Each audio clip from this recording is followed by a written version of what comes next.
Welcome to our channel. Today we how to restore map pack visibility using BrightLocal audits, detailed guide step by step clearly. To restore map pack visibility using BrightLocal audits, start by logging into your BrightLocal account.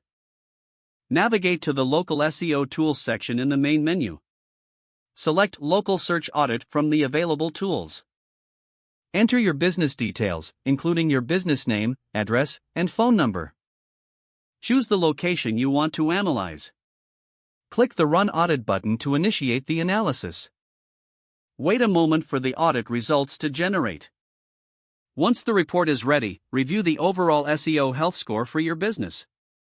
Pay close attention to the visibility section, which provides insights into your map pack rankings. Identify any issues highlighted in the audit report. Look for any discrepancies in your business information across various online platforms. Check for missing or incorrect citations that could impact your map visibility. Examine your Google My Business listing for completeness and accuracy. Ensure that your business name, address, and phone number are consistent across all listings. Review your categories and verify that they accurately reflect your services. Evaluate the quality of your customer reviews and ratings. Respond to any negative reviews to improve customer perception. Assess your website's local keyword optimization. Ensure that your site is optimized for local search terms relevant to your business. Implement any recommended changes from the audit report. After making adjustments, go back to your BrightLocal dashboard.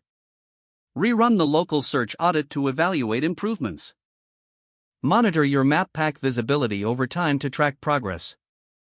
Continue optimizing your listings based on future audit results. Stay proactive in maintaining your local SEO performance. If the page does not load, refresh the browser or try again in a private or incognito window. Make sure you are using the correct email address, then retype it carefully to avoid small typos. If your password is not accepted, use the reset option and create a new strong password you can remember. Don't forget to like this video and subscribe to our channel for more step-by-step tech guides.